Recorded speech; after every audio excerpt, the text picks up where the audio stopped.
గత ప్రభుత్వంలో శాసనసభ సాక్షిగా తల్లిల్ని అవమానించారు. సొంత తల్లిని చెల్లిని మెడబట్టుకుని బయటికి గెంటేశారు. అర్థమైందా రాజా?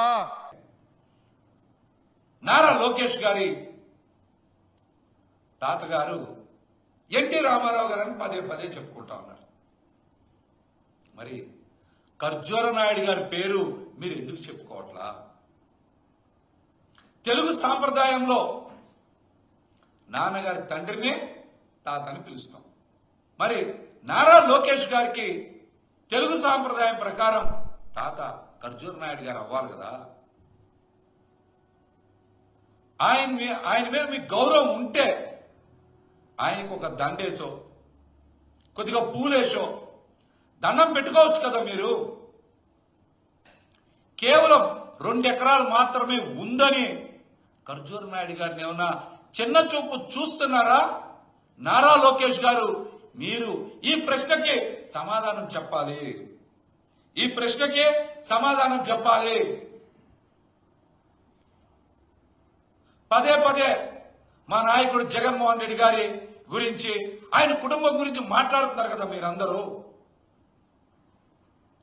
చంద్రబాబు నాయుడు గారి కుటుంబ సభ్యులు ఎవరు అసలు? ఆయన చెల్లెళ్ళు ఎవరు? అంటే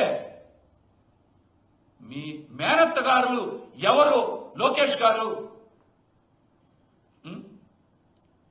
అమరావతిలో శంకుస్థాపనకి, అమరావతిలో నారామహల్ శంకుస్థాపనకి మీ మేనత్తగారుని ఎందుకు ఆహ్వానించలేదు? కుప్పంలో కట్టుకున్న ఇంటి గృహప్రవేశానికి మీ మేనత్తగారుని ఎందుకు ఆహ్వానించలేదు? హెరిటేజ్ లో వాళ్ళకి ఎందుకు భాగస్వామ్యం ఇవ్వట్లేదు? ఇటువంటి వాటికి కూడా మీరు సమాధానం చెప్పాలి. మరి మీ నాయనమ్మ గారి ఆస్తి మాత్రం మదీనాగూడలో చాలా విలువైన ఆస్తి మాత్రం లోకేష్ గారి పేరు మీద రాయించుకుంటా ఉన్నారు. లోకేష్ గారి పేరు మీద రాయించుకున్నారు. వీటికి అన్నిటికీ మీరు సమాధానం చెప్పాలి.